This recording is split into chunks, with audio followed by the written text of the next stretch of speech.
les écrits du père. Ce soir, ça va être ceux du fils. Le programme, c'est Lag Baomer. On va parler des écrits du Rav Tzvi Yehuda à Cohen Cook. Bonsoir. Ce soir, des myriades de juifs à travers le monde vont fêter Lag Baomer, qui est en fait le jour de l'anniversaire du décès de Rabbi Shimon Bar Yochai. Chez nous, on ne considère pas ça comme une tristesse, mais une élévation d'âme, surtout pour des grands tzadikim. Et donc, on fait la grande fête. Maintenant, il est très important de retracer le véritable profil de Rabbi Shimon Bar Yochai dans l'atmosphère dans laquelle il a évolué, et c'est pas toujours qu'on a l'impression aujourd'hui avec toute l'ambiance mystique qu'il y a autour de lui, autour de sa tombe, et autour des chauds adeptes de Rabbi Shimon Bar Yochai. Donc cette discussion, c'est pas par hasard que je parle de discussion, il y a tout un livre du Rav Tzvi Yehuda, qui est le fils du Rav Kook, qu'on n'a pas nommé les cours du Rav Kook, mais les discussions du Rav Kook, parce que c'était sous forme de discussion libre, très souvent même sans mentionner de sources. Les sources étaient incluses dans son langage. Après, il y a tout un travail qui a été fait par le Rav Wiener pour reconstituer les discussions, les mettre sur le papier, trouver les sources. C'est ce qu'on va étudier aujourd'hui. Maintenant, Rabbi Shimon Bar Yochai, comme on le sait, il n'est pas tombé de la lune. Il appartenait à une certaine école de pensée. Son maître à penser, c'est Rabbi Akiva, qui est si célèbre et connu de tous. Donc, dans cette approche de Rabbi Shimon Bar Yochai, on ne va pas mettre le focus que sur lui, mais sur Rabbi Akiva, sur Rabbi Shimon Bar Yochai et sur les autres élèves qui entouraient Rabbi Shimon Bar Yochai dans cette époque. Donc on va entrer dans le vif du sujet en lisant ce qui a marqué. On commence d'abord par la personnalité de Rabbi Akiva. Rabbi Akiva emmène chez lui le Moshe Rabbeinu, c'est-à-dire dans la hiérarchie des grands d'Israël, on peut dire que Rabbi Akiva est le second de Moshe Rabbeinu, ce qui paraît quelque chose d'énorme parce que entre ces deux personnages, il y a eu énormément d'autres personnages, il y a des prophètes, etc. Il va expliquer en quoi. Lorsque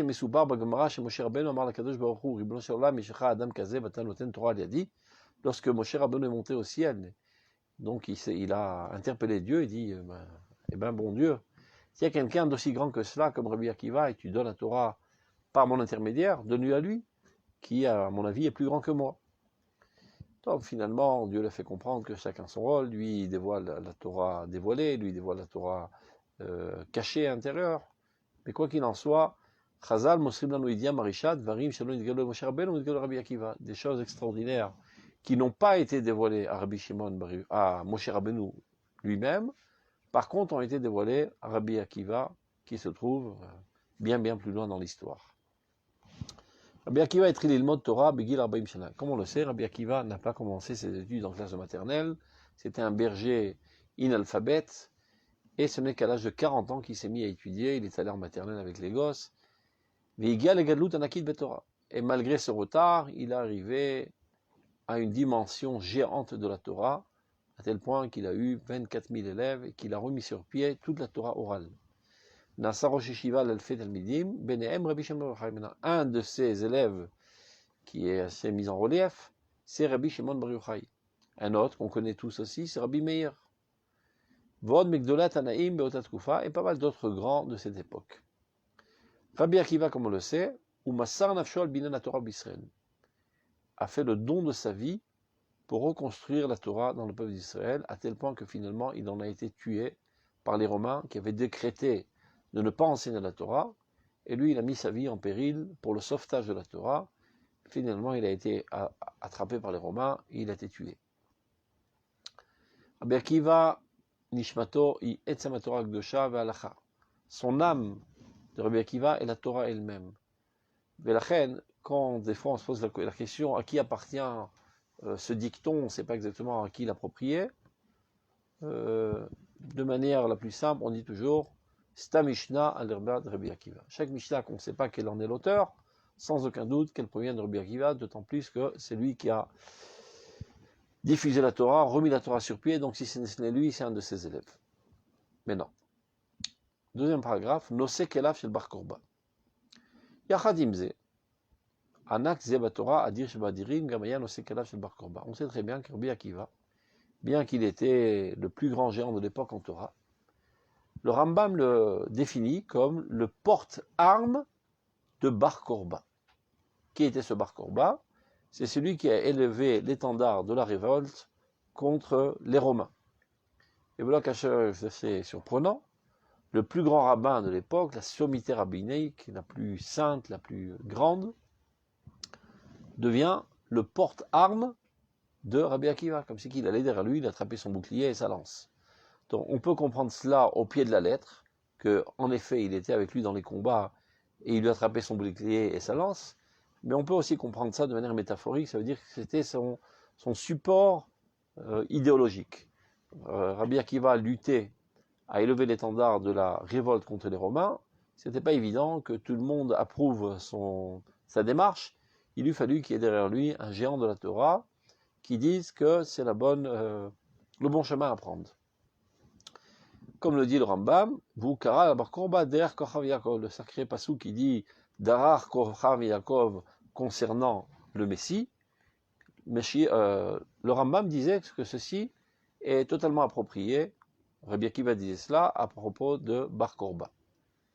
Maintenant, dans les livres d'histoire, il y a un certain Gers, qui était un historien, et d'autres historiens comme lui, qui, voyant Rabbi Akiva et ses élèves, des simples soldats qui se sont liés à la révolte de Bar Korba, et sans mentionner leur dimension religieuse et toranique.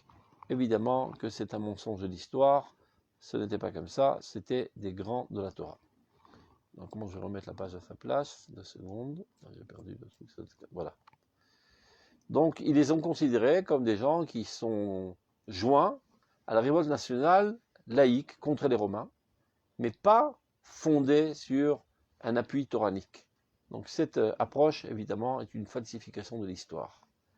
Talmidav, sans aucun doute, les élèves de Rabbi Akiva, étaient des étudiants de la yeshiva, c'était des érudits en Torah, des grands tzadikim, des gens saints, de la Torah Vemuna, des grands de la Torah et de la foi.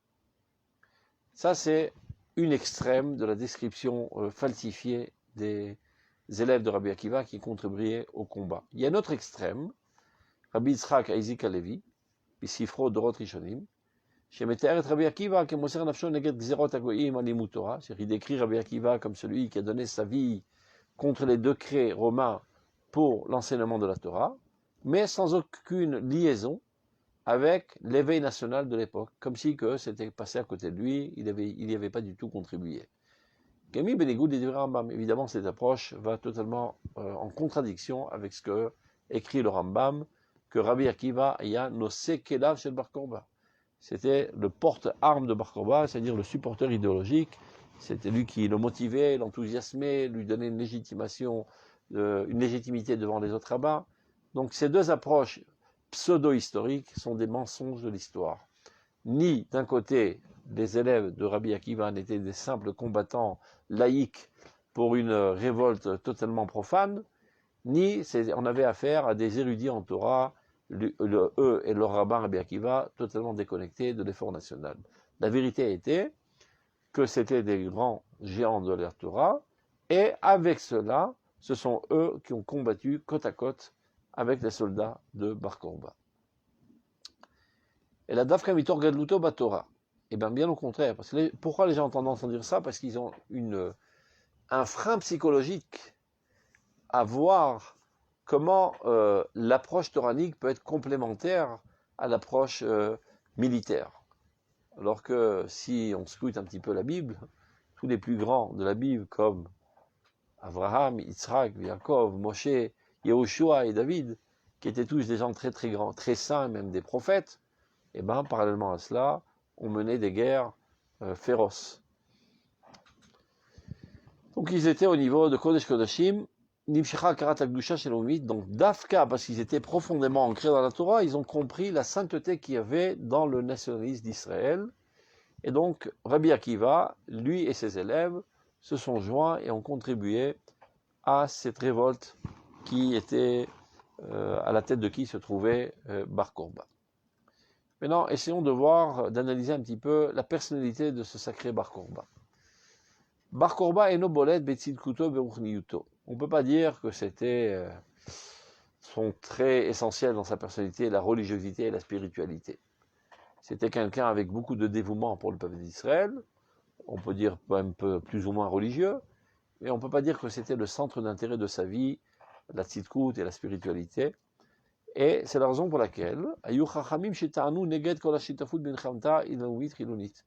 l'époque de Bar Korba, à l'époque de Rabbi Akiva, il y avait pas mal de rabbins qui se sont opposés à cette mouvance de la révolte contre les Romains, parce qu'ils ont vu en cela un nationalisme totalement profane et laïque, donc on n'a rien à faire avec eux, c'est pas notre place. Donc contrairement à l'appel foudroyant de Rabbi Akiva qui disait Derach Kochav Yaakov, voilà l'étoile de Jacob qui arrive, c'est-à-dire l'étoile foudroyante du messianisme, se concrétise et est incarnée par la personnalité de Bar Korba.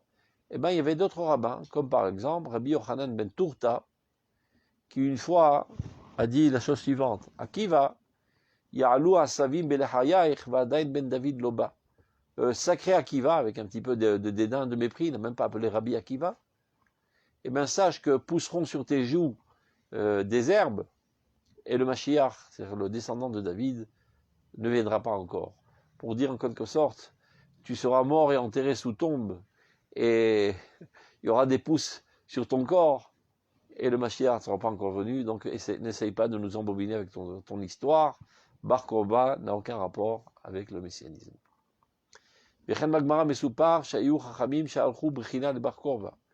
On raconte aussi dans le Gemara qu'il y a un groupe de rabbins qui ont effectué un examen à Bar Korba. Pourquoi? Parce qu'il est dit dans le prophète Ishayahu, chez Mashiach tzarich liot adam bad darga ruchanit gvoa, que le Messie doit avoir un niveau de spiritualité très très haut, à tel point qu'il en arrive à ve'aricho birat Hashem velo lemare enav ishpot, ce qui veut dire il sentira par la crainte de Dieu et non pas au regard de ses yeux, il jugera. Qu'est-ce que ça veut dire? Aujourd'hui, quand il y a un litige entre deux personnes, ils ne savent pas comment trancher, ben ils vont chez le Dayan, chez le juge. Et comment que le juge tranche? Ben il écoute les arguments de celui-ci, les arguments de celui-là, ce qui lui paraît le plus probable. S'il faut, il faut chercher des preuves, ou bien il faut apporter des témoins. Et en fonction de sa compréhension intellectuelle, il tranche. Et il n'a pas d'autre outil pour savoir où est la vérité. Quant au Messie, il est dit, pas besoin de tout ce tracas. Quand viendront deux personnes en litige, eh bien tout simplement, il les reniflera. Et il sentira qui est le tzaddik et qui est le rachat, qui est le menteur et qui est l'innocent. Car lorsqu'on faute, en fait, on sent mauvais. Le fait que nous, on ne le ressente pas, parce que, disons, ce n'est pas dans notre scale de capacité de sentir. Mais en fait, on sent mauvais. Car lorsqu'on faute, on se déconnecte un petit peu de Dieu. Et vous savez que quelqu'un qui meurt, eh ben, il commence à puer. Sa dépouille commence à puer. Dès que la divinité sort d'un corps, la puanteur apparaît. Chaque fois que tu fautes, tu perds un petit peu de ta vie. Donc tu commences déjà à puer. Mais c'est une puanteur assez légère que nous n'avons pas une sensibilité assez développée pour le sentir. Le Rav Kook raconte par exemple, autobiographique, que lorsqu'il était jeune et qu'il habitait en Europe, lorsqu'il passait à côté des églises, il sentait une odeur puante d'égout, bien que tout était propre, tout était asticoté, etc. Cette pensée d'idolâtrie est quelque chose empli de puanteur qui salit le monde. Seulement nous ne sommes pas au niveau de sensibilité pour le ressentir. Les grands tzadikim, kdoshim, comme le Rav Kook, eux, la Kedusha est tellement imprégnée dans leur personnalité qu'elle ne reste pas seulement au niveau intellectuel, mais elle pénètre même le monde du corps, à tel point que le sens de l'odorat est capable de discerner entre le bien et le mal. Donc, ceci est censé être une des caractéristiques du Messie. Donc, puisque Rabbi Akiva prétendait que Bar Korba était le Messie, alors les rabbins de l'époque, ils disent, bon, c'est très bien, apporte-le, nous, ton Messie, on va faire une vérification s'il est capable de Moar Vedaïn, de ressentir par l'odorat qu'est-ce qui est bien, qu'est-ce qui est mal. Ben, évidemment, comme on a dit précédemment, Bar Korba n'était pas un grand tzaddik, ni un grand spirituel, donc il n'avait pas cet atout. C'est ce qu'il a dit dans le Gemara.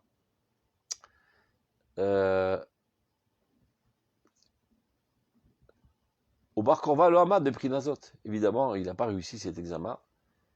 Ben Koziva, Yaomer, Anna Malkameshicha est marqué dans le Gemara. Ce sacré, il y en a qui l'appellent Bar Korba, d'autres qui l'appellent Ben Koziba, ce sont des surnoms. Il disait, c'est moi, le roi Messie. Shalchou Charmim Lebotko, les Charmim m'ont envoyé des gens pour le vérifier. Im Morar Vedaïn Olo, s'il est capable de sentir et de juger en fonction de l'odorat. Vekevan de la Avid Achi Katlou. Comme ils ont vu qu'il n'était pas capable de le faire, ils l'ont tué. Donc, explique à Rav Siouda, d'Ivra Gmara chez Katlou, ce qui est marqué dans le Gemara qu'ils l'ont tué, il ne faut pas toujours comprendre ça au pied de la lettre. Et là, Kebitou Melitzi, c'est une manière de parler métaphorique pour dire, comme on dit aujourd'hui, je sais pas, on a eu une controverse, je l'ai tué. Je veux dire, je l'ai laissé knock-out. Ça veut dire, en fait, ils l'ont délégitimisé et démoralisé, et ils ont fait en sorte que les grandes masses s'écartent de ce mouvement de révolte. Ibken, donc on voit de cela, de cette histoire. À l'époque de Rabbi Akiva de Bar Korba, il y avait une flopée de Chachamim qui étaient opposés virulemment à cette démarche de révolte contre l'Empire romain. Et quelle en était la raison? Car ils ont dit, c'est pas possible que Dieu envoie la rédemption du peuple d'Israël par l'intermédiaire de quelqu'un qui n'est pas un grand saint et un grand religieux. Sarakol, c'est quelqu'un avec une bonne volonté pour le sauvetage du peuple d'Israël, mais n'étant pas grand saint et grand religieux, on a peine à comprendre comment Dieu peut apporter à travers lui la Géoula. Et donc, ils sont restés dans les marges de l'histoire, ils n'ont pas voulu contribuer à cela. Par contre, Rabbi Akiva, Loït Rachev Bedeazou, il n'a pas pris en considération cette opinion.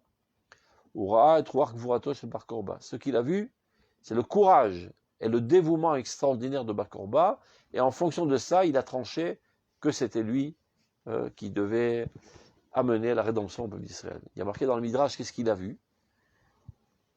Que les Romains envoyaient des catapultes de feu sur le camp d'Israël. Des catapultes grandes d'un mètre de diamètre. Bar Korba les recevait dans ses mains, alors qu'elles étaient bouillantes de flammes, et les relançait sur l'ennemi romain. Et ben mince, alors quelle force, quel courage, et quel dévouement, et quel don de soi pour le sauvetage d'Israël. Une telle force n'est pas par hasard, c'est une force divine qui l'anime, et en fonction de ça, il a jugé que c'était lui le Messie de l'époque. Et Touvda Shitzach le Kabes, et un autre facteur, c'est qu'il a réussi à regrouper autour de lui et de Giboré Israël, tous les plus grands vaillants d'Israël. D'ailleurs, il aura fait des examens assez surprenants. Parce qu'il ne voulait pas avoir des nouilles avec lui, il voulait des soldats très très forts. Donc le premier examen était de dire, celui qui est capable de s'arracher le pouce avec les dents, il pourrait être dans mon armée. Bon, enfin, il faut avoir un certain courage pour s'arracher le pouce avec les dents. Mais après les Chachamim ont dit, mais qu'est-ce que tu fais là? Tu rends les enfants de d'Israël, des gens avec des défauts, les moumim. Ah, je n'y ai pas pensé. Alors vous avez un autre examen à me proposer? Parce qu'il voulait voir que ce soit des vaillants guerriers. Alors il a trouvé une autre astuce. Celui qui est à cheval au galop, et tout en galopant, est capable avec sa main d'arracher un cèdre. Il peut rentrer dans mon unité d'élite. Donc c'est ça le genre de soldat qui entourait Bar Korba. Rabbi Akiva a vu une telle puissance, un tel dévouement et un tel charisme d'envoûter les foules pour le sauvetage d'Israël. Il a mis le tampon dessus, c'est notre homme, c'est lui, à travers lui que la rédemption va avoir lieu. On passe la page d'en dessous. Donc, Itorut, Agvura Léomite. Attention, c'est un petit peu compliqué là de gérer les pages, parce que tout bouge dans tous les sens. Je ne sais pas comment on va ce truc. Voilà. Ah. Non, je crois que j'ai sauté une ligne là. Non, on l'a déjà vu.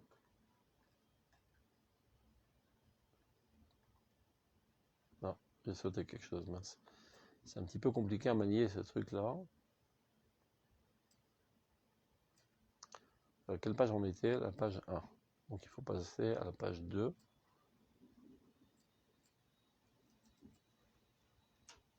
Je sais pas comment enlever ce truc-là qui me casse les pieds. 2 secondes. Donc ça, c'est la page 2. Très bien. C'est bon. Donc ce qu'il a vu en Rabbi Akiva, c'est cet éveil de courage national. Et il faut savoir que cet éveil de courage national n'est pas quelque chose d'hasardeux, c'est une intervention divine dans la volonté de l'homme. Le Rambam en parle dans le Moreh Nevuchim, chapitre 2, paragraphe 45, que lorsque quelqu'un se trouve dans une situation d'injustice flagrante, et qu'a priori il n'a aucune possibilité de redresser la justice, mais malgré tout il se lance dans le tas, il arrive à neutraliser les salauds, et bien qu'il sache que c'est une intervention divine, c'est un miracle. C'est un miracle divin qui enflamme la volonté de l'homme et la transforme en volonté de faire. C'est ce que Rabbi Akiva a vu dans la personnalité de Bar Korba. C'est ce qu'il dit là, Itorut akvura leumit, ina ofa shel gdusha. Mais c'est nefesh l'agdalat Torah v'adarata. Donc d'un côté, on voit chez Rabbi Akiva ce dévouement de l'âme pour l'agrandissement de la Torah, le déploiement de la Torah, la diffusion de la Torah, à tel point que finalement, malgré les décrets des Romains, ça ne l'a pas empêché d'enseigner la Torah de manière publique, sur la place publique de la ville, jusqu'à qu'il s'est fait attraper et assassiner. Et il ne s'est pas fait assassiner n'importe comment. Ils ont déchiré sa peau avec des fourches. Ça, c'est d'un côté, donc le dévouement pour la Torah. D'un autre côté, un dévouement aussi hors pair et surhumain de Rabbi Akiva pour réédifier le royaume d'Israël après qu'on avait été opprimé par les Romains. Donc, Dafka mitor gadluto batora, et ça ne va pas en contradiction, mais au contraire, c'est une complémentarité. Partant de sa grandeur en Torah, Ishtatef Rabbi Akiva yachadim talmidav v'milchemet neged haromaim. Donc, Rabbi Akiva lui-même, avec ses soldats, a contribué à la guerre contre les Romains. À la Fasakanot, malgré tous les dangers, vit nagdutam shel chachamim acherim, et malgré l'opposition furax des autres rabbins, il a tenu tête à tout le monde. Il n'a pas seulement donné des discours enthousiasmants, lui-même est descendu sur le champ de bataille avec Bar Korba et a lutté contre nos ennemis, et même il y en a qui disent que c'était lui le porte-arme de Bar Korba. Maintenant, ce que va faire le Rav Tzvi, il va rapporter toutes sortes d'histoires que tout le monde connaît. Des anecdotes qui sont racontées dans le Talmud, ça et là. Vous allez les écouter. La plupart d'entre nous, on les a entendus lorsqu'on était des petits enfants, en classe de maternelle ou à l'école. Mais on n'a jamais vu tellement le rapport entre ces histoires. Le Rav Tzvi va faire un certain racolage et va re-rentrer toutes ces histoires dans le contexte, dans l'atmosphère qui régnait à l'époque de cette révolte contre les Romains. Et on va voir les deux camps idéologiques opposés. Ceux qui étaient les supporters de la révolte et ceux qui étaient pour, au contraire, se soumettre aux Romains. Alors on commence la première histoire qui est assez connue. Rabbi Akiva l'ambassadeur, l'histoire de Rabbi Akiva qui dort dans les champs. De quoi s'agit-il? D'abord, le Rambam fixe, comme on a dit précédemment, Rabbi Akiva chacham gadol vechachmei ha-mishnah. Rabbi Akiva était un grand chacham de la Mishnah. Voyant nosekelav shel ben Kuziba melech. Et pourtant, c'était lui qui portait les armes de Bar Korba. Voyomer alav shu ha-melech ha-mashiach. Et il s'exclamait devant tout le monde que Bar Korba, c'est lui, le roi Messie. Vedima hu vechol chachmei doro shu ha-melech ha-mashiach. Et il a conçu, il a compris, il a même convaincu les autres. Et dit le Rambam, lui et tous les sages de sa génération, que Bar Korba était le Messie. Le yadou alanu mamakorosh al Rambam. On ne sait pas d'où le Rambam tire sa source. Que Rabbi Akiva lui-même a pris part active dans la révolte. Ad kedei yoto nosekelav shel Bar Korba, à tel point qu'il en est arrivé à être le porte-arme de Bar Korba. Veshekol chachmei doro iskimu imo, ça encore plus. D'où le Rambam apporte que tous les rabbins de sa génération étaient avec lui, alors qu'on sait pertinemment qu'il y avait des rabbins qui s'opposaient de manière viruleuse contre lui. Donc là, il va commencer à raconter quelques histoires connues de tous et les remettre dans le contexte de l'atmosphère de l'époque. On raconte que Rabbi Akiva avait l'habitude de dire L'olam yadam ragil omar kol David rachamana letav avid. L'homme doit toujours dire que tout ce que fait Dieu, c'est pour le bien. Suite à quoi il a dit ça, Rabbi Akiva? Alors c'est l'anecdote. Kol mashiach HaKadosh Baruch Hu letova. Donc il y a une histoire. Rabbi Akiva aya oler bader. On raconte que Rabbi Akiva marchait en route. Il est arrivé près d'une ville. Ou bikosh makom lina. Il a demandé à dormir quelque part, que quelqu'un veuille bien l'héberger. Velo natnulo. Et personne n'a accepté. C'est un petit peu décevant quand même. Aucun juif dans ce village n'est capable d'héberger le grand rabbin, la sommité rabbinique qui s'appelle Rabbi Akiva. C'est pas pour son honneur, mais il comprend pas comment les gens ne respectent pas la Torah. Mais malgré tout, il a dit Kol David Rachamana letav. Tout ce que Dieu fait, c'est pour le bien. Qu'est-ce qui s'est passé? Pendant la nuit, il y a eu un assaut de la ville par les Romains et ils ont emprisonné tous les habitants de la ville, ils les ont pris avec eux en prison.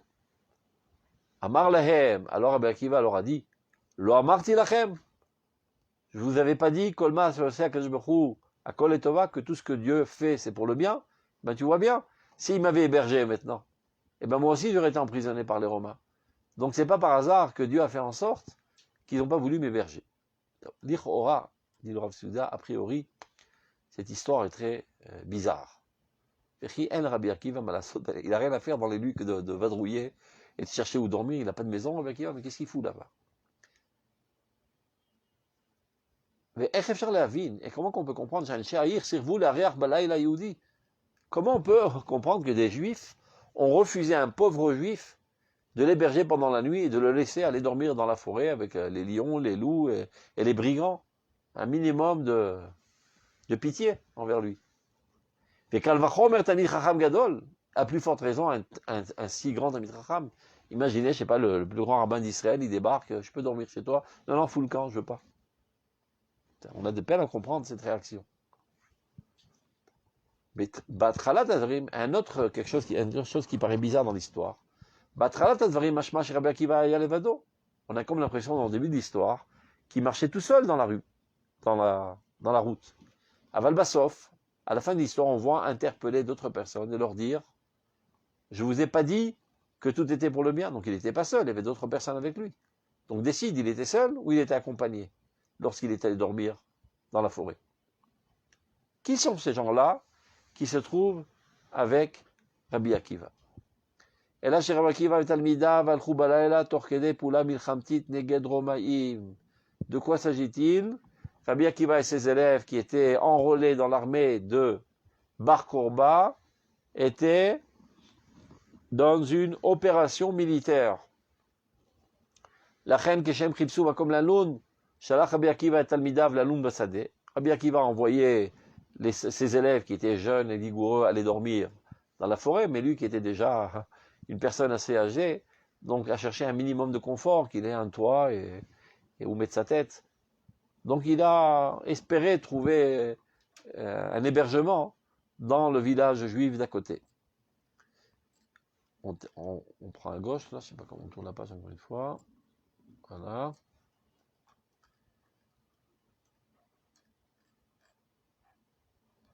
En espérant que, vu qu'il était vieux et qu'il était un grand de la Torah, quelqu'un veuille bien l'héberger. Cependant, les gens du village, Toshavé à Kfar, voilà, Sirvou les Istaken. Ils n'ont pas voulu se mettre en danger parce qu'ils savaient très bien que Rabbi Akiva se trouvait accompagné Bar Kokhba qui se trouvait à la tête de la révolte contre les Romains. Il dit mais on n'est pas suicidaire. Si on l'héberge chez nous et qu'arrivent les Romains, ils vont nous égouiller. Donc, fais-nous plaisir, ne dors pas chez nous. Va'afal Goudato, et malgré toute sa grandeur et sa sainteté, le Latour Séné et Islam, ils lui ont pas donné d'hébergement chez eux. La reine ou Allah la lune de Sadeh, et donc il est retourné bredouille, il est allé dormir avec ses élèves dans les champs. Et c'est là qu'il leur a dit, Kolma David Rahman l'État Vavid, et il avait raison. Donc finalement, les Romains sont arrivés et ont capturé tous les Juifs du village, et s'il avait été hébergé, eh ben, il aurait été pris avec eux. Première histoire. Deuxième histoire que tout le monde connaît aussi, l'histoire de Rabbi Shimon Bar Yochai. Af Talmidei Rabbi Akiva al-Chou bedarko, sans aucun doute. Les élèves, de manière générale, sont enthousiasmés par la manière d'agir et les démarches de leur rabbin, donc ils étaient aussi dans la même mouvance que leur rabbin, que Rabbi Akiva. Rabbi Shimon, qui était l'élève par excellence de Rabbi Akiva. Bagmara Shabbat Mesupar Alitnagduto les Romaïm. On raconte dans le traité de Shabbat comment Rabbi Shimon Bar Yochai était opposé virulemment contre les Romains. On raconte Yad ve Rabbi Yehuda ve Rabbi Yosef ve Rabbi Shimon, ces trois personnages, Rabbi Yehuda, Rabbi Yosef et Rabbi Shimon, étaient assis ensemble. Yativ Rabbi Yehuda ben Gerim Gabayou. Et il y avait un quatrième personnage qui était Rabbi Yehuda, fils de converti. Patach Rabbi Yehuda ve Amar. Manaim Maasehem shel Umazou. Oh, combien sont beaux les actions de cette nation. C'est-à-dire qu'il a vanté la civilisation romaine. Parce que Tiknou Shvakim, ils nous ont fait des marchés. Tiknou Ksharim, ils nous ont construit des ponts. Tiknou Mechetzaot, ils nous ont construit des bains. Rabbi Yossé, Shatak. Rabbi Yossé s'est tu, n'a pas exprimé son opinion. Néhéna Rabbi Shimon, par contre, Rabbi Shimon a été exaspéré de ces louanges de Rabbi Yehuda. Et il a commencé à attaquer de face tous les Romains. Tout ce qu'ils ont fait ça que pour leur propre intérêt et non pas pour nous rendre la vie plus douce. Tiknu Shvakim, le fait qu'ils ont fait des marchés, pour y installer des prostituées. Melchetzaot, les bains, l'Aden Bahen Atzman, pour que eux aillent faire des bains et se la couler douce toute la journée dans leurs bains. Ksharim, Litol Memeches, les ponts qu'ils ont fait, c'est pour nous prendre des impôts. Donc, Bekitsour, il a fait une critique très très forte contre l'Empire romain. Il y avait là-bas, comme on a dit tout à l'heure, Yehuda ben Gerim, qui lui, de manière naïve, est allé répéter ce qu'il a entendu. Et ces paroles ont été transmises de bouche en oreille et sont arrivées aux oreilles des Romains. Et donc, ils ont décrété, Yehuda She'ila Itale, Rabbi Yehuda, qui a parlé du bien, sera élevé, aura un poste important. Yossi Shishata, qui aussi, pour s'être tué et ne pas être venu à la défense des Romains, eh ben, il sera exilé. Par contre, Shimon Shegina, Rabbi Shimon, qui a osé dire du mal de nous, sera mis à mort. Et Rabbi Shimon Bar Yochai, Uchach Listater, Yachadimeno, Rabbi Eliezer Bameara, et c'est comme ça que Rabbi Shimon Bar Yochai était obligé d'aller s'isoler avec son fils dans la grotte, et c'est comme ça que pendant 12 ans, il a étudié les profondeurs de la Kabbale, et est apparu dans ce monde de Zohar que nous fêtons ce soir. Donc, Anu Nivgashim Kan B'Tfisot Shela. Donc, on rencontre là des approches différentes des Chachamim. Il y en a qui étaient pour aller de pair avec la soumission des Romains, et d'autres qui voulaient élever l'étendard de la révolte. Une autre histoire de Rabbi Meir, qui était lui aussi un élève de Rabbi Akiva. Gam ben Rabbi Meir Talmid Acher shel Rabbi Akiva ou ben Aromaim aita vadait nagdut harifa. On rencontre aussi une opposition très forte, un entrechoc entre Rabbi Meir et les Romains, à tel point qu'il y a marqué Hakekul et Dmouté de Rabbi Meir à Pitra de Romi. Ils ont gravé le visage de Rabbi Meir au seuil de Rome, en marquant en dessous Wanted. Recherchez-le, celui qui le trouve, qui nous le ramène, mort ou vif. Donc il était bien recherché par la police romaine pour avoir osé, lui aussi, s'opposer à l'oppression romaine. Donc, Rabbi Meir, comme continuons la démarche de son rave, Rabbi Akiva. Et on raconte même qu'une fois, il a été poursuivi par les soldats des Romains, donc il s'est inventé une stratégie pour épargner les Romains. Il est rentré dans un restaurant goy, dans lequel on servait du porc, il y avait une bonne soupe de porc, il a trempé son doigt dans la soupe, et il a sucé l'autre doigt. Donc les Romains, voyant ça, ils ont dit, ça ne doit pas être lui s'il mange du porc. Et c'est comme ça qu'il a réussi à épargner sa vie.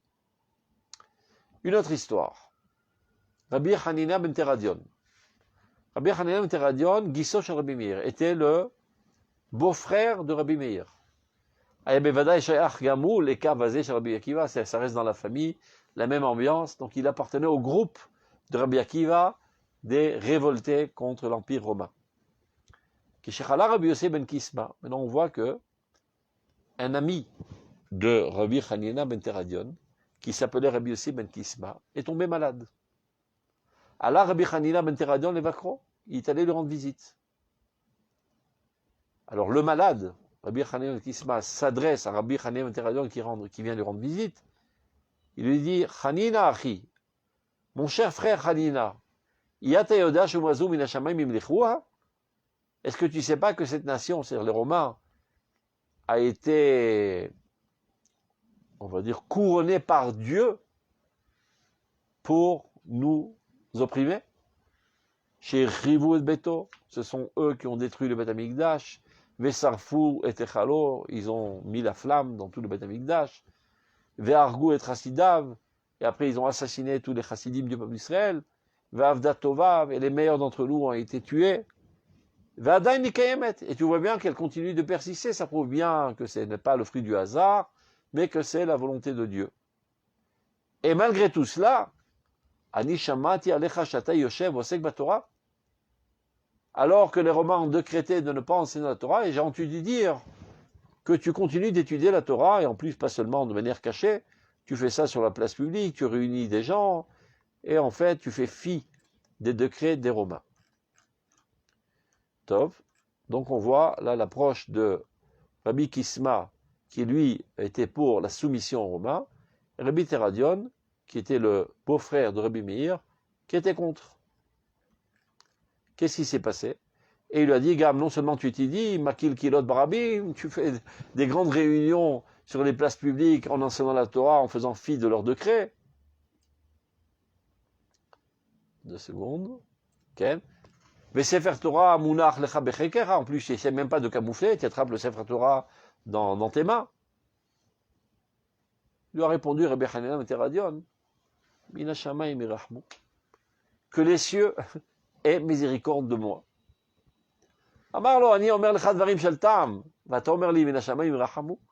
Je te dis des choses rationnelles, normales, c'est-à-dire arrête de faire le zouave, épargne ta vie, arrête d'élever l'étendard de la révolte et de faire exprès d'énerver les Romains.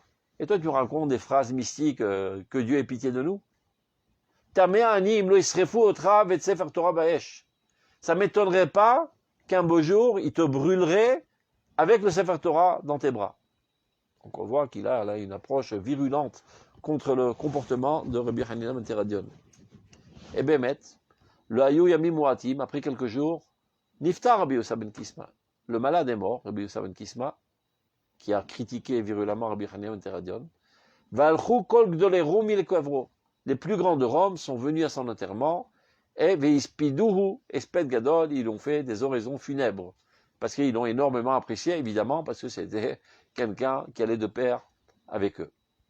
Behazaratan, après l'enterrement, Metzaou et Rabbi Hanina ben Teradion, ils ont vu en route, sur la place publique, Rabbi Hanina ben Teradion, Shei Yoshev Osek Batorah, qui étudiait la Torah, Makim Kilot Barabim, et réunit autour de lui énormément d'élèves.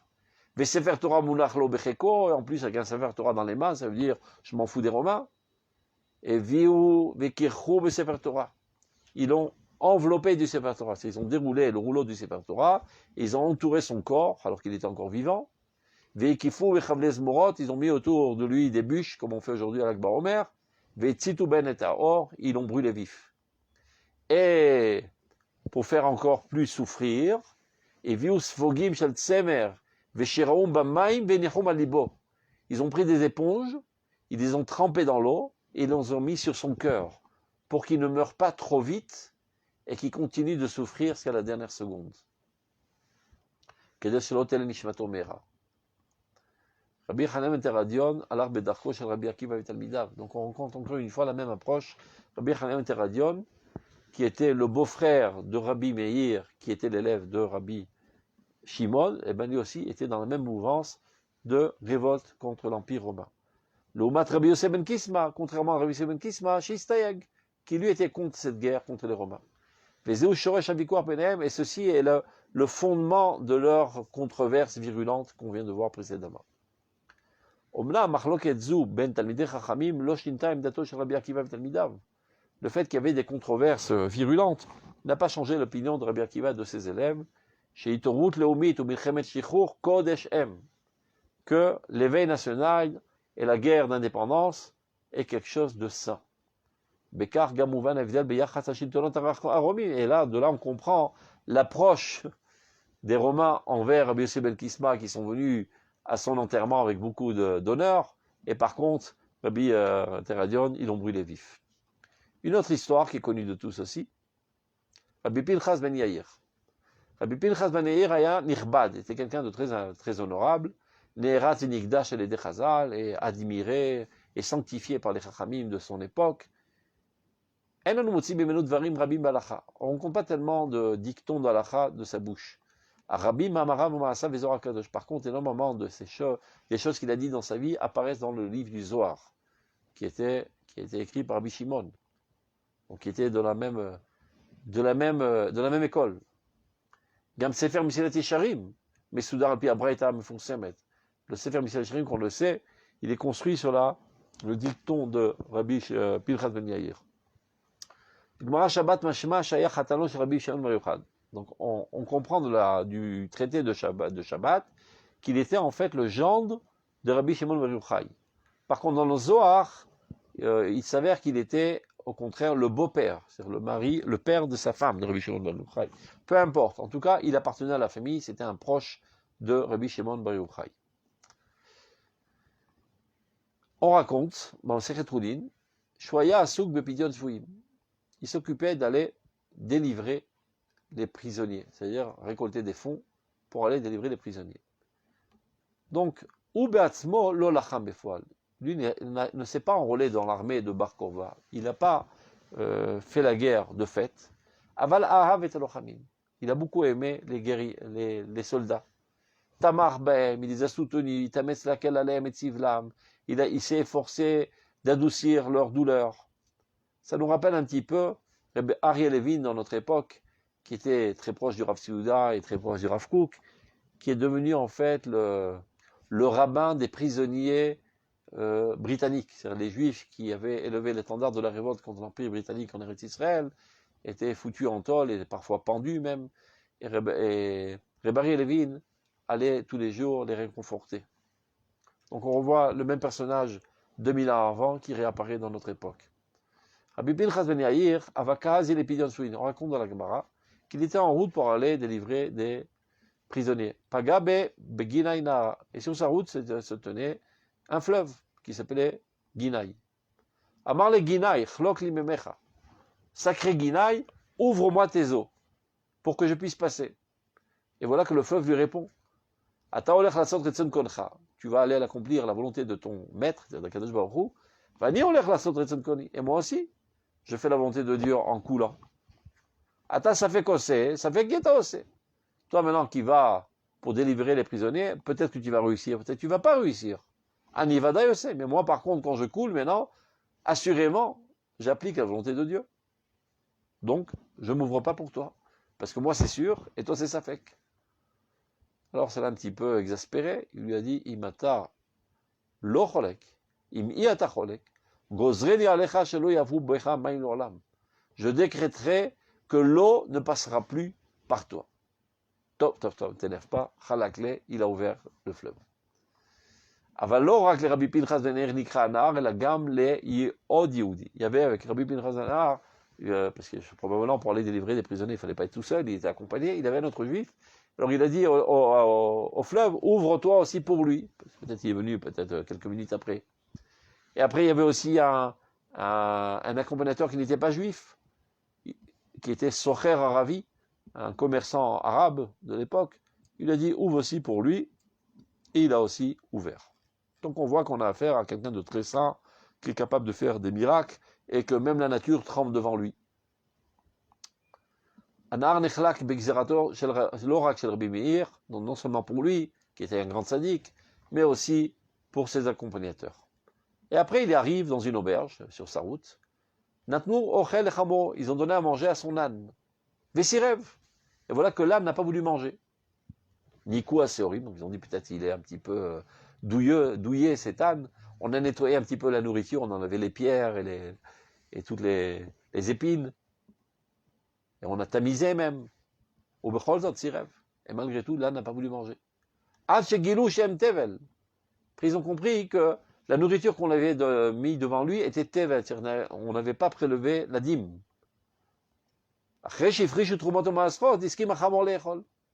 Et après qu'ils ont prélevé la dîme, alors l'âne a accepté de manger. Donc, Rabbi Pinchas ben Yair était quelqu'un de tellement saint que même sa monture respectait la volonté de Dieu. Amar Rabbi Pinchas ben Yair, alors il les a engueulés.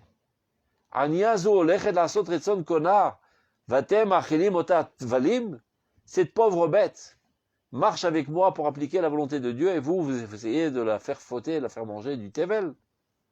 Donc on voit que Gam, Chamoro, chez Rabbi Pinchas ben Yair, Noach Begdusha se comportait avec sainteté.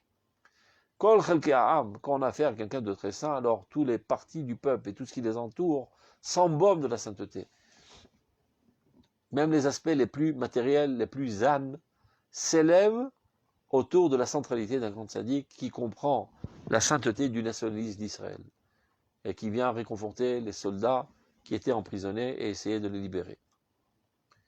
Donc, Bedarko le Pidyon Shvuim, maintenant on raconte une autre histoire dans le Gemara. Lorsqu'il était en route pour aller libérer les prisonniers, Pagash Rabbi Yehuda Anassi, il a rencontré Rabbi Yehuda Anassi. Amalo Rabbi, Retzoncha Sa'od Etzli, tu veux me faire plaisir, je t'invite à manger chez moi. Rabbi Pinchas Sirev. Il a refusé. Il a trouvé un prétexte. C'est bizarre parce que Rabbi Aya Nassi Israël, c'était le président d'Israël, c'est le président de la sainteté, le président aussi formel. Et c'est lui qui a codifié toute la Mishnah. C'est un des plus grands géants de l'histoire d'Israël du point de vue de la tzidkou, de la Torah. Comment il refuse une telle invitation? Au Becholzot, Ishtamet. Et il a esquivé Rabbi Pinchas ben Yair. Il lui a dit non, je suis occupé, je dois aller libérer les prisonniers, j'ai pas le temps. Mais pourquoi en fait il a esquivé? Parce que Rabbi, lui, il était proche de l'Empire romain. Il était en amitié avec eux. Et il admirait, il le respectait. Puis Saber Shaitan Mitzirou. Donc il y avait une tension entre les deux écoles. L'école de Rabbi Akiva et l'école de Rabbi. Et lui, Rabbi Pinchas ben Yair, appartenait à l'école de Rabbi Akiva qui voyait la sainteté qu'il y avait dans l'éveil national à l'époque. Alors que Rabbi, lui, il préconisait de se soumettre à l'Empire romain. Et ça donnait seulement à l'étude de la Torah et des mitzvot en espérant que Dieu fasse miracle et nous libère. Donc, Mistaber Shaitan Metichut, il y avait une tension entre Rabbi Akiva et ses élèves et entre Rabbeinu Akadosh, Rabbi. Alken Issa Rav Lazmin. Donc Rav, voyant qu'il y a une certaine tension, donc pour un petit peu adoucir l'ambiance, il a essayé de le rapprocher, viens manger chez moi. D'autant plus que Rabbi Pinchas ben Yair était un grand sadique, comme on vient de le voir, que la nature se soumet devant lui, et le fleuve s'ouvre. Bien que lui n'était pas actif dans la guerre, mais il soutenait ce mouvement, disons. Et donc, il avait une certaine réticence, un certain écart envers Rabbi. Alors Rabbi Pinchas ben Yair, Ishtamet, donc il a esquivé. Il lui a dit, Ashta misarvina de bemilta de mitzvah ka tirchina. Je peux pas, je te refuse parce que je suis occupé avec une mitzvah. Je dois aller libérer mes prisonniers. Atina aïlan legabar. Quand je reviendrai, je passerai chez toi. Arshav ali memer. Maintenant, je suis pressé. Asuk bidor mitzvah. Tov. Aval gam achar kiyuma mitzvah. Mais on voit que même après qu'il a terminé, il a libéré les prisonniers et il est passé devant lui. Chazarbo, il a changé d'avis. Biroto est à Pirdot. Et il a marqué là-bas dans la Gemara, il a vu 2 mules attelées à la porte de Rabbeinu Akadosh. Alors là, il s'est exprimé de manière virulente en disant Malach hamavet beveto shelze. L'ange de la mort se trouve dans la maison de celui-ci. Vani esod etzlo. Et moi, je vais manger chez lui. On ne comprend pas de quoi il s'agit. Rabbi, Nassi Israël, il s'agit de Nassi Israël. Bikesh, il demande, il Rabbi Pinchas Ben Yair qui vient lui rendre visite. Il a dit, si c'est le problème, ça te dérange les mules, je suis prêt à m'en débarrasser de ces mules. Rabbi Pinchas Ben Yair, Ahmad Bessirouvo, il a refusé, parce que d'où venaient ces mules? C'était la voiture de fonction qu'il avait reçue de l'État romain. Tellement il était proche d'eux, c'était le grand rabbin d'Israël, disons, le président d'Israël, nommé par l'Empire romain. Donc il ne voulait pas avoir d'approche, et donc quand il a vu ces mules, ça l'a exaspéré parce que c'était un symbole du Shilton. Amitichut Benem Gavra, Atchegavatura Benayu, il y a marqué, il y a eu tellement de tensions entre eux qu'une montagne s'est élevée entre eux. Évidemment, c'est une image.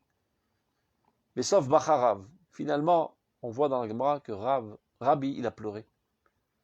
Il a dit, Ma behayeen kach, bemitatan alachat kama bekama. Ça veut dire, il a reconnu la grandeur de cette mouvance. Si, durant leur vie, ils sont si hauts et si saints, ils sont prêts à dévouer et donner leur vie pour la rédemption d'Israël, à la Chad Kamal, plus forte raison, dans le monde de la vérité, combien ils seront proches de Dieu. On ne comprend pas exactement ce que cette phrase fait au milieu de cette histoire qui pourrait paraître une histoire bénigne. Je t'ai invité à manger, tu n'as pas voulu manger, quel rapport? Et la Shemikivan, c'est Rabbi Pinchas Ben Yair, Ayamakom Milchama Neged HaRomaim. Il était actif, ou bien supporter de la révolte contre les Romains. On peut comprendre cette expression de Rabbi qui est Oda'a, comme une reconnaissance. C'est vous qui avez raison. Dans la sainteté et la suprématie de Rabbi Akiva, de ses élèves, qui finalement ont sanctifié leur vie, ont donné leur vie pour la sanctification du nom de Dieu. Et une dernière histoire qui clôt cette ambiance, on raconte à propos de Rabbi Shua ben Korcha, qui a rencontré Rabbi Yehuda Nassi. Et Rabbi Shua ben Korcha, Rabbi lui pose la question, Bame erachta yamim.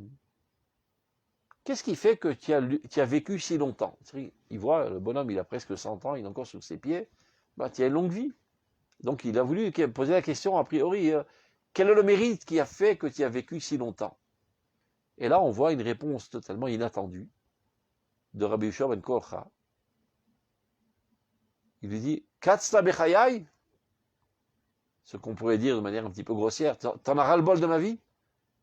Tu me demandes comment je vis si longtemps, donc tu veux insinuer quand est-ce que tu meurs?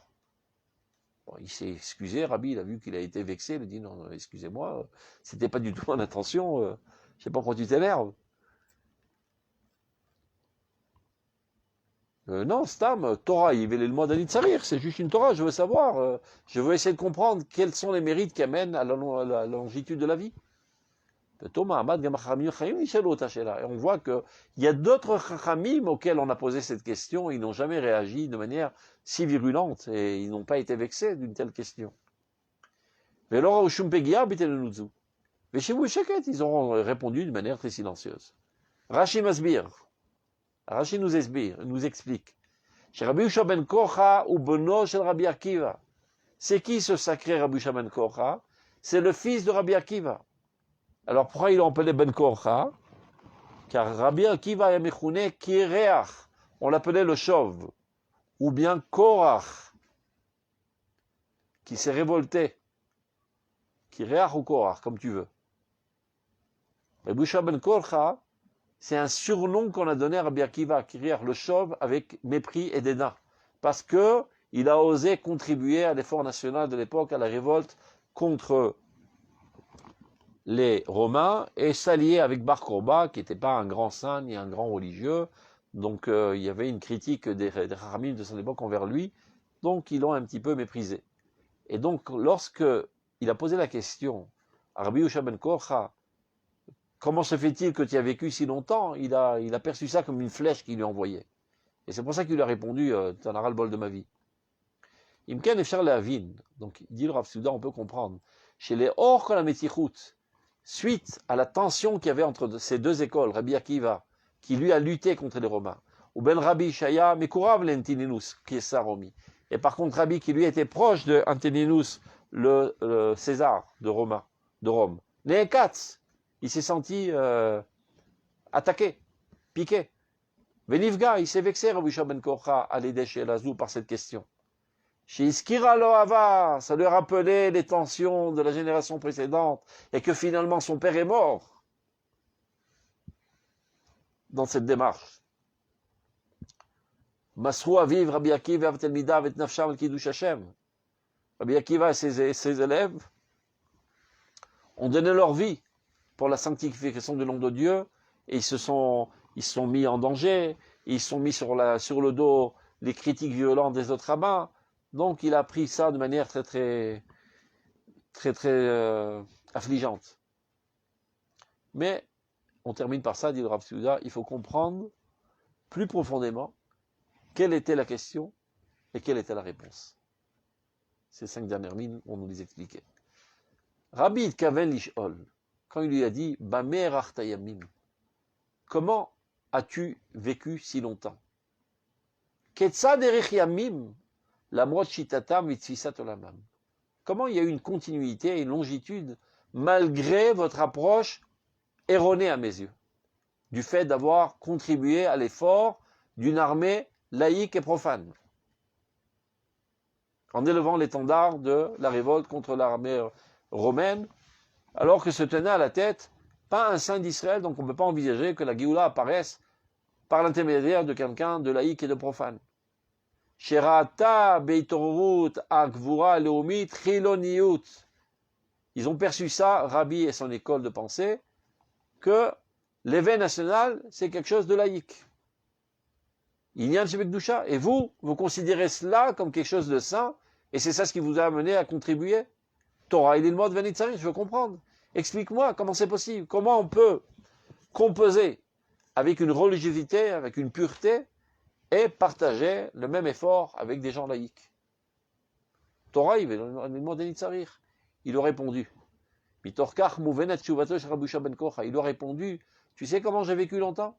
C'est-à-dire, tu sais comment que notre mouvement a eu une continuité et a réussi en fin de compte? De ma vie, je n'ai jamais vu de face le visage d'un rachat. Qu'est-ce que ça veut dire? On a su comment vivre à côté des gens qui étaient éloignés du judaïsme. Mitor Gadlul cette Torah, fondée sur une grandeur de Torah, Banu la caractère Kdushat Akvura Leomit. Donc on a compris la grandeur et la sainteté du nationalisme. Bien qu'on était main dans la main, dans le même effort national, pour réédifier la souveraineté d'Israël, donc on était avec des gens écartés du judaïsme. On n'a jamais perdu la boussole. On a toujours su faire le discernement entre le saint et entre le profane. On s'unit avec eux dans l'effort national, ça ne veut pas dire pour autant qu'on s'unit avec eux dans leur déviation morale. Et c'est comme ça que c'est ça notre Torah à nous. Ceci est la profondeur de la réponse de Rabbi Yehoshua ben Korcha. Et comme j'ai promis à Yohan, on doit s'arrêter maintenant pour que vous puissiez écouter le shiur suivant. Donc, Chag Sameach, et quand vous fêterez aujourd'hui l'Ag BaOmer, pensez à cette nouvelle dimension de Rabbi Shimon Bar Yochai. Kol Tuv, Shalom Shalom. Ok. Merci beaucoup, Ben Shushan. Shalom Shalom. Toda לכולם.